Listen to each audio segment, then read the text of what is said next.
இதெல்லாம் ஏன் சொல்றோம் என்றால், மருந்து நம்ம உயிரை காப்பாற்றும் மருந்து. இப்போ ரெண்டுல எதை எடுப்பீங்க நீங்க? விவரம் சொல்லிட்டேன். இப்போ உங்களுக்கு கொரோனா வருது, எதை எடுப்பீர்கள்? வாதசுர குடிநீர் எடுத்தால் அரசு பரிந்துரை செய்த மருந்துக்கு எதிரான செயலை நீங்கள் செய்கிறீர்கள் என்ற ஒரு குற்றச்சாட்டு உங்களுக்கு வரும். கபசுர குடிநீர் எடுப்பீர்கள் என்றால் உங்களுக்கு ஒரு வேளை ஹார்ட் ஃபெயிலியரோ வேற கிட்னியோ வேற இதுவோ வரும் என்றால் அதுல கபசுர குடிநீர் வேலை செய்யாது. ரத்த கட்டு அங்க போயிட்டால் அங்க வேலை செய்யாது.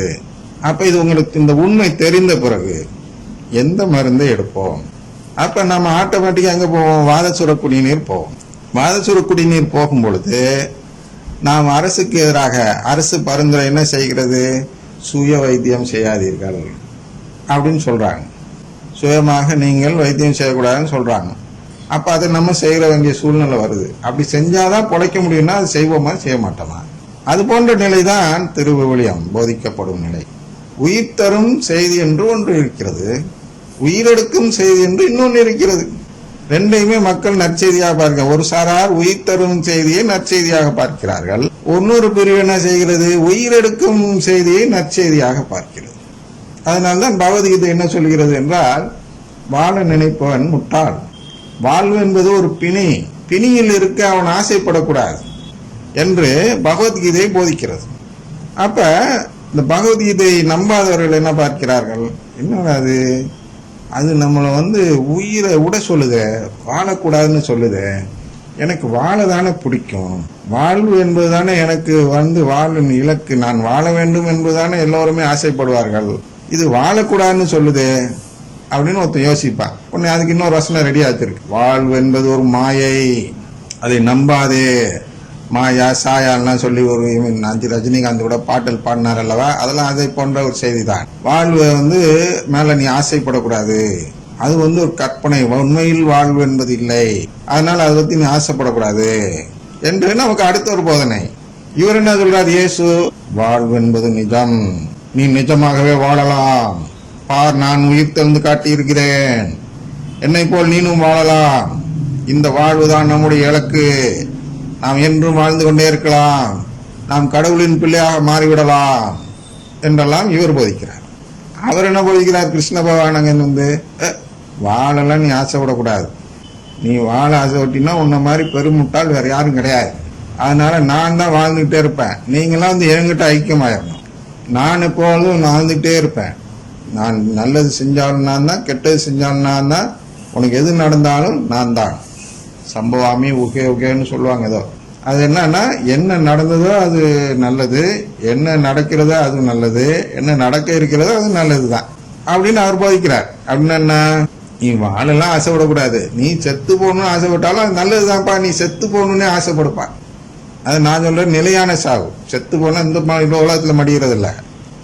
எங்க என்ன ரிஃப்யூட் பண்ணக்கூடாது. ஏன் பண்ணக்கூடாதுன்னா, இதுக்கு ரெண்டு சம்பவம் மகாபாரதத்தில் இருக்கிறது. ஒன்னு பீஷ்மர், இன்னொன்னு துரோணாச்சாரியாரா, அந்த அஸ்வத்தாமனுடைய துரோணாச்சாரியார் தான் நினைக்கிறேன், அதுக்கு அந்த குரு. இவங்க ரெண்டு பேரை கிருஷ்ணனால அழிக்க முடியல. அதனால என்ன பண்றாரு? அவர் தன்னுடைய சுயரூபத்தை காட்டி விடுகிறார். நான் பெரிய விஸ்வரூபம் என்று சொல்கிறோம் அல்லவா, நான் ஒரு பெரிய கடவுள் என்று அவர்களுக்கு காட்சி கொடுத்து அவங்ககிட்ட போய் இதை போதிக்கிறார். நீ இப்படிலாம் வாழ விரும்பக்கூடாது, நீ என்னோட ஐக்கியம் ஆகிறதுதான் உனக்கு மோட்சம், அதனால நீ தான் உன்னை ஒப்படைச்சிரு, நான் இப்ப அடுத்த அம்பு விடுவேன், நீ அதை மனசார ஏத்துக்கணும், நீ உன் வித்தையெல்லாம் திருப்பி காட்டிட்டு ஓட்டிட்டு இருக்க கூடாது, அது முட்டாள்தனம், வாழ நினைப்பது முட்டாள்தனம் என்று போதிக்கிறார். கடவுள் நீங்களே சொல்லிட்டீங்க, அப்புறம் நான் ஏன் எதிர்க்கிறேன் அப்படின்னு சொல்லிட்டு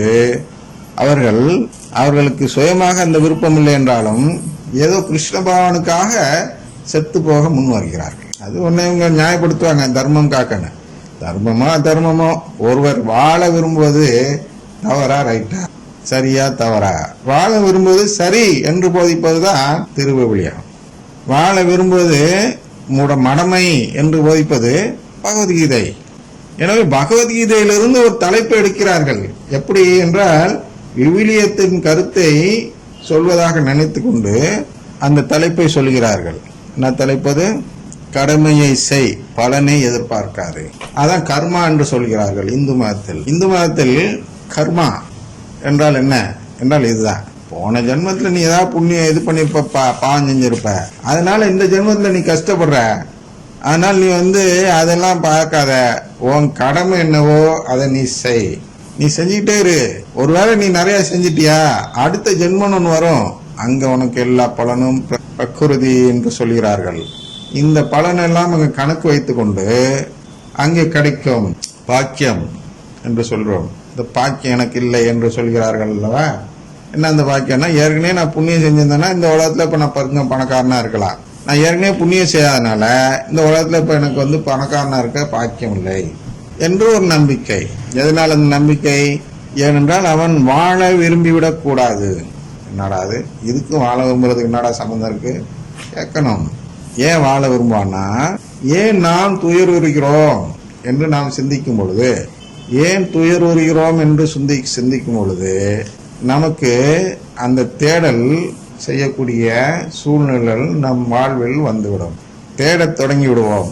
எது உண்மை, ஏன் துயருகிறோம் என்பதற்கு பதில் எது உண்மையான பதில் என்று தேடும் பொழுது எது வெளிப்படும் என்றால், சாத்தான் நம்ம எல்லாம் சோதிக்கிறான். இந்த துன்பத் துயரங்களை கொடுத்து நாம் நிலைவாழ்வை அடைந்து விடாமல் இருக்க அனைத்து முயற்சிகளையும் எடுக்கிறான் என்ற அந்த உண்மை நமக்கு புரிந்துவிடும். அந்த உண்மை புரிந்துவிட்டால் என்ன நடக்கும் என்றால், ஒவ்வொருவரும் இயேசுவை தேடி வந்து விடுவார்கள். அது குறிப்பாக நற்கருணை ஆண்டவரை தேடி வந்து விடுவார்கள். ஏனென்றால் நற்கருணை மூலமாக நாம் நிலையாக வாழ்ந்து கொண்டே இருக்கலாம் என்ற ஒரு பாக்கியம் கிடைத்துவிடும். இந்த உண்மை வெளிப்பட்டுவிடும். எந்த உண்மை? நிலையாக வாழ்ந்து கொண்டே இருக்க முடியும் என்பது எங்க இருக்கிறது? கடவுளின் குடும்பம். அந்த கடவுளின் குடும்பத்தை குறித்த உண்மை வெளிப்பட்டுவிடும்.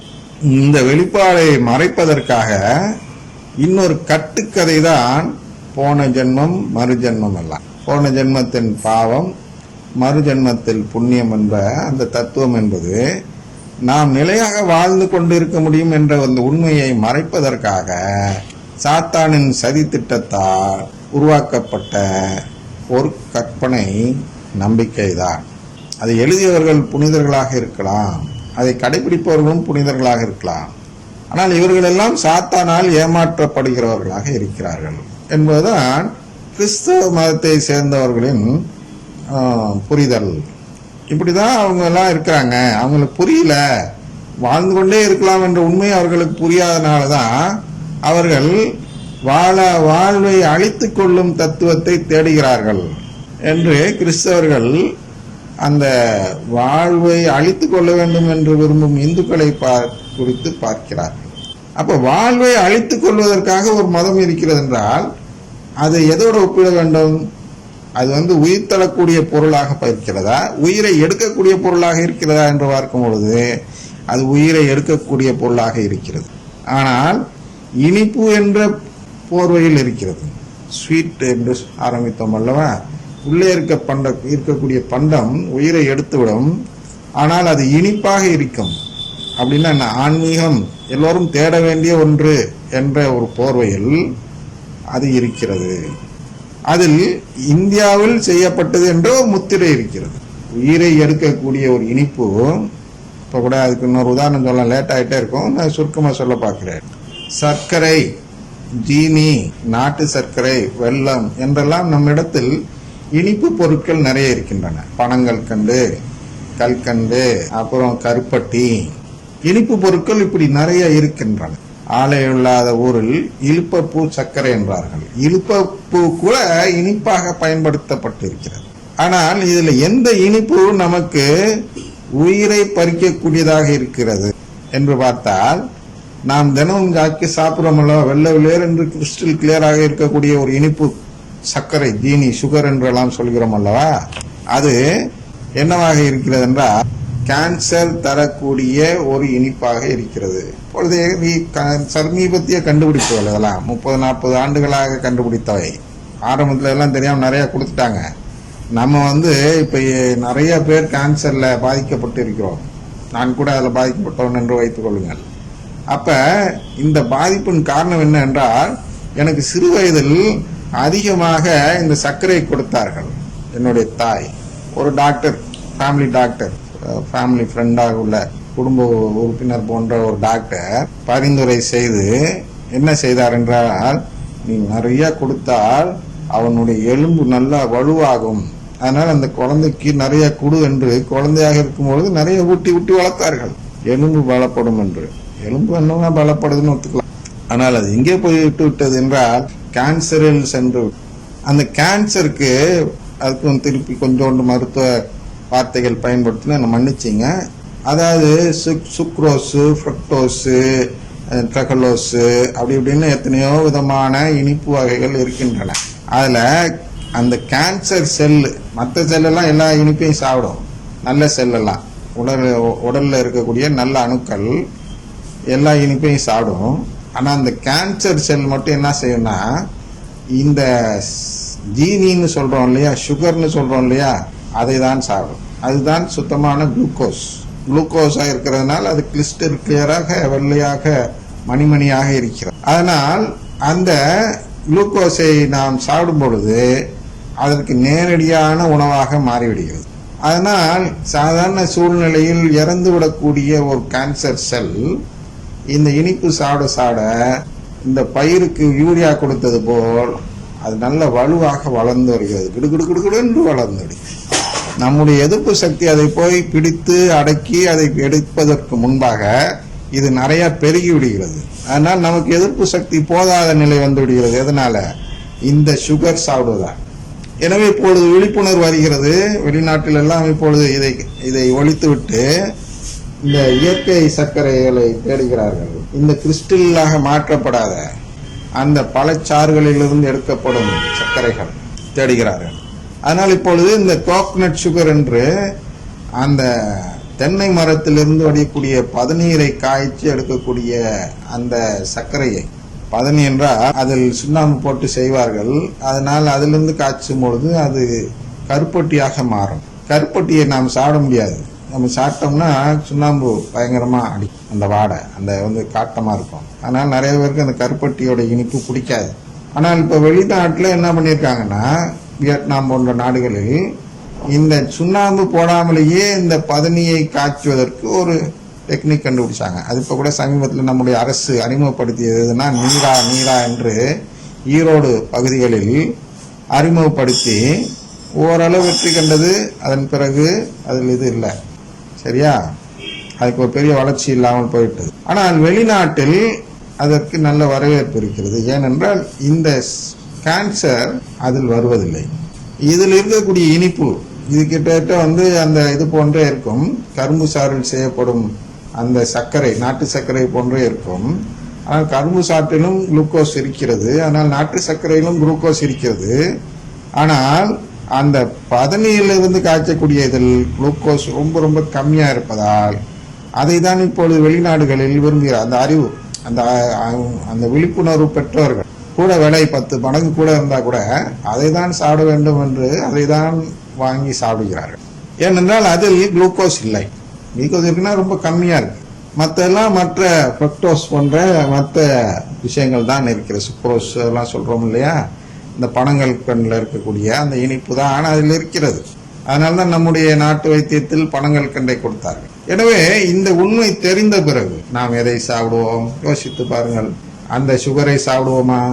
சாப்பிட மாட்டோம். இனிப்பு அதில் தான் அதிகமாக இருக்கும். ஸ்வீட் ஸ்டாலெல்லாம் அது இல்லைன்னா அவங்களுக்கு ஸ்வீட் ஸ்டாலே கிடையாது. அது போன்று தான் இந்து மதம். அது இல்லைன்னா அவங்களுக்கு அந்த மதமே இல்லை. எது இல்லைன்னா வாழ விரும்பாதேங்கிற அந்த போதனை இல்லை என்றால், முக்தி இல்லை என்றால் அந்த இந்து மதமே இல்லை. ஆனால் அவர்கள் அதை வைத்து தான் ஓட்ட வேண்டும் என்ற சூழ்நிலையில் இருக்கிறார்கள். ஆனால் இயேசு அப்படி இல்லை, அதுக்கு நேரானவர். அவர் என்ன சொல்றாரு? முக்திக்கு நேர் எதிரானதை மோட்சம் என்கிறார்கள். மோட்சம்னு சொன்னோன்னே அந்த மோட்சம் இல்லை என்று ஏற்றுக்கொள்ளாதவர்களை நினைவுதான் வருகிறது. மோட்சம் என்பது என்ன என்றால் ஒரு மனிதனுடைய இலக்கை சொல்லும் வார்த்தை. மோட்சம் என்று உண்மையான இடமே இல்லை. முக்தியை மோட்சம் என்று இந்து மதம் சொல்கிறது.